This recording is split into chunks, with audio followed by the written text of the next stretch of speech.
이제는 정말 긴장해야 되는 시간 안으로 우리가 들어왔습니다. 가계대출 빚도 세계 1위 수준이고요. 이걸 두고 해외 언론에서는 우리나라가 곧 망할 나라로 보도할 정도입니다. 건설사들은 17년 만에 최대치로 폐업을 하고 있는데 이 모든 부동산 분위기를 제가 한 방에 정리를 해드리겠습니다. 그토록 미친 듯이 뛸 때 재미를 보았던 건설사나 시행사들은 그렇게 번 돈을 가지고 또 다른 땅을 삽니다. 본인들이 부풀리고 띄워놓은 그 땅들이 시행사마다 경쟁을 하다 보니까 땅값이 더 뛰겠죠. 그래서 본인들도 비싼 가격을 주고 땅을 사서 또 짓고 분양을 하게 됐습니다. 그런데 여기저기 분양이 안 되다 보니까 지금 경매나 공매로 나오는 것들이 많이 있고요.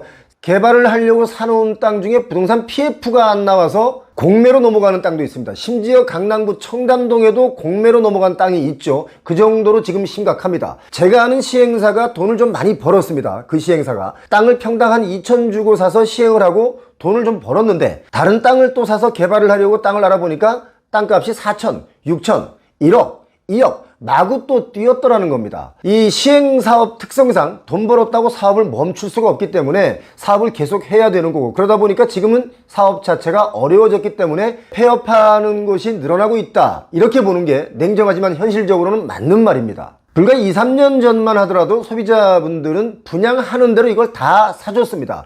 그것도 빚을 져가면서 다 사줬는데 지금은 안 삽니다. 아니, 안 사는 게 아니고 못 삽니다. 왜? 너무 비싸졌기 때문에 꿈조차 꿀 수 없는 가격이 되었습니다. 그러니까 건설 경기가 안 좋을 수밖에 없는 거 아니겠습니까? 그래서 폐업하는 겁니다. 결국 건설사, 시행사, 재발 등 자기들이 찍은 거라고 봐야 됩니다. 그동안 사업성이 좋은 지역으로 꼽혔던 서울, 경기, 이 수도권 지역에서 종합건설사 폐업 건수도 작년보다 증가한 상황이기 때문에 수도권 부동산도 안전지대다라고 말할 수 없습니다. 지방은 더 심하죠. 미분양 문제가 심각한 대구 지역의 경우는 종합건설사 폐업 건수가 1년 만에 무려 5배나 뛰었습니다. 짓던 건물이 공사를 멈추고 땅은 사놨는데 부동산 PF가 안 돼서 또 펜스만 덩그러니 쳐져 있는 것을 우리는 여기저기서 많이 볼 수 있죠. 지금 건설사들은요, 전국적으로 매일 한두 군데씩 폐업을 하고 있습니다. 문제는 이걸로 끝나는 게 아니라 24년 내년에는 나아지는 것이 아니라 더 나빠질 수 있다는 전망이 더 우세하기 때문에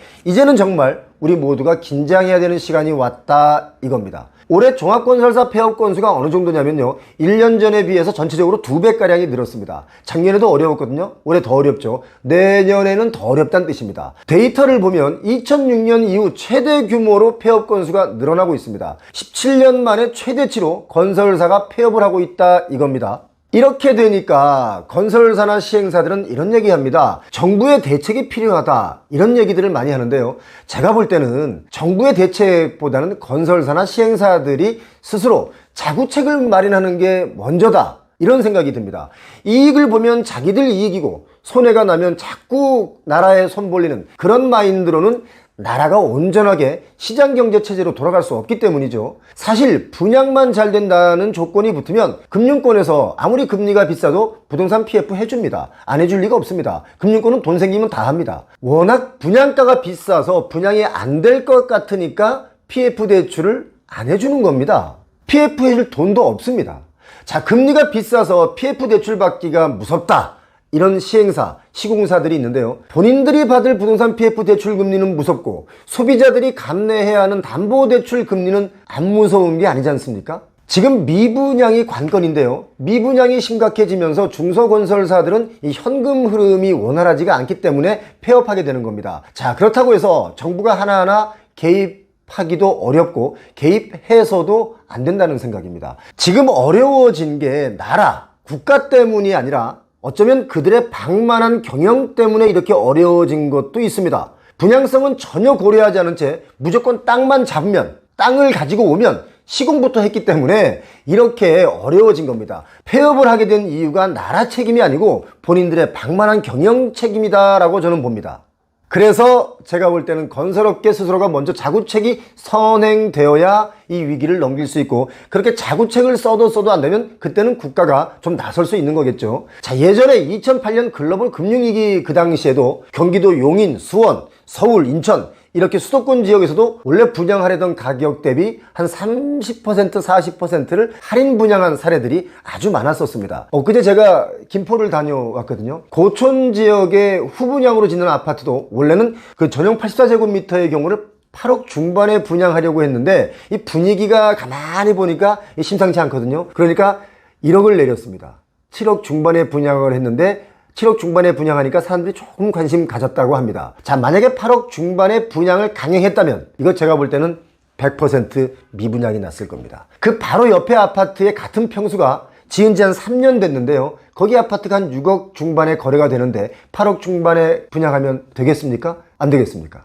부동산으로 한참 재미 볼 때 이익을 많이 봤는데 그렇기 때문에 또 이익을 많이 볼 것이다 이렇게 욕심부리면 필패하는 시장이 지금 부동산 시장입니다. 몇 년 동안 미친 듯이 가격이 뛸 때 이걸 좀 이익을 봤다 해서 지금도 또 그렇게 뛸 것이다 라고 지금 매수하시는 분들 아마 똑같이 필패할 것이라고 저는 봅니다. 적어도 당분간 몇 년 동안은 필패할 거라고 봅니다. 자, 공사를 하다가 멈춰선 공사 현장이 올해 들어서 급격하게 늘어났죠. 그래서 주택도시보증공사 허그가 분양 대금을 대신 갚아준 곳이 9군데가 넘는데요. 금액으로 따지면 한 4,800억이 넘습니다. 이렇게 계속 나라가 책임져야 되겠습니까? 자, 올해 폐업 신고한 건설사 몇 개냐면요. 454개 업체입니다. 작년 22년도 어려웠는데 그때는 259개 업체가 폐업을 했는데 그때보다 더 늘어났습니다. 자, 지금 서울 아파트 거래량이 지난 9월보다 10월이 70%나 줄었습니다. 고금리 때문에 집 사겠다는 수요가 갑자기 확 줄어든 겁니다.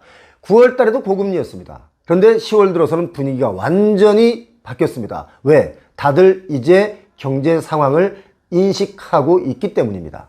분명히 얼마 전까지만 해도 아파트 가격 다시 뛴다고 했었는데 폐업하는 중개소가 늘어나고 있고 휴업하는 공인중개사들이 왜 이렇게 많이 늘어납니까? 서울 수도권의 부동산 불패 이거 아닙니다. 서울 수도권도 부동산도 위험하다. 꼭 기억하시기 바랍니다. 서울, 경기, 인천 정말 종합건설사의 폐업 건수가 많이 증가했습니다. 서울은요 1년간 폐업 건수가 52건에서 76건으로 1년 만에 46%가 늘었고요. 경기는 46건에서 102건으로 무려 121%나 더 많이 폐업하고 있습니다. 인천도 폐업 건수가 한 40% 정도 증가했죠. 세계에서 다른 나라에서 우리나라를 볼 때 정말 곧 망할 나라처럼 이야기하는 외국의 언론들이 있습니다. 그런데요, 그들이 볼 때 이게 사실이 될 확률이 높다고 말합니다. 왜 그럴까요? 자, 추경호 경제부총리도 풀어주던 부동산 규제를 가계대출 폭탄이 터질지 모른다. 외환위기 때보다 더 심각하다. 할 정도로 사실상 엄청난 경고를 하기 시작했습니다. 분위기가 바뀌었습니다. 요즘 분양하는 아파트들, 분양 경쟁률이 경기 돌아가는 상황에 비춰보면 많이 높습니다. 사실 분양 경쟁률이 높았던 그 이유는 실거주자분들이 내 집 마련에 나서는 분들도 계시겠지만 많은 분들이 투기자들입니다. 그 투기자들의 장난에 의해서 분양 경쟁률이 올라간 거죠. 청약을 진짜 내가 이걸 사려고 놓는 것이 아니라 넣어보는 것이죠. 당첨이 된다 한들 돈 걱정 때문에 계약까지 못 가는 경우가 아주 빈번하게 벌어지고 있습니다. 그런데 현실이 이런데도 집값이 계속 올라간다면서 빨리 집 사라고 떠드는 언론사들이 있습니다. 제 생각에는요, 건설사들이 언론사를 갖지 못하게 이걸 좀 법제화해야 되지 않느냐라고 봅니다. 왜곡 보도, 현혹 보도들이 너무 많습니다. 여기에 건설 자재값이 오르면서 뼈 없는 순살 아파트에, 물 새는 아파트에, 틈새가 벌어져서 이거 참 위험한 아파트에, 곰팡이에, 층간 소음에, 짓는 것마다 의심을 하게 만드는 불신도 생겨났습니다. 사실 우리나라가 건설 왕국입니다. 세계에서 우리나라의 건설 기술 알아줍니다. 그런데도 왜 우리 아파트는 이런 아파트만 짓습니까? 연말 되면 건설 경기 조금이나마 나아지겠지. 영끌하다 안 되면 나라에서 구제해 주겠지. 라는 이런 막연함을 버리셔야 합니다. 아파트 사놓으면 또 뛰겠지. 이런 기대감도 이제는 경계심으로 바꿀 시기가 왔다. 그래서 경계심으로 바꾸시기를 제가 권해드립니다. 지금 정말 경기가 말이 아닙니다. 부동산을 매입하는 시기는 적어도 지금은 아니다 라고 보기 때문에 여러분의 부동산 리스크를 최대한 줄이시길 바랍니다. 자, 배영호TV, 제가 오늘 너무 여러분께 직설적으로 말씀드린 게 아닌가 하는 염려가 되는데요. 그럼에도 불구하고요, 구독하시는 모든 분들 부자 되시기 바랍니다. 그리고 알림 설정해 두시면 영상을 빨리빨리 빠른 시간에 받아보실 수 있습니다. 여러분 고맙습니다.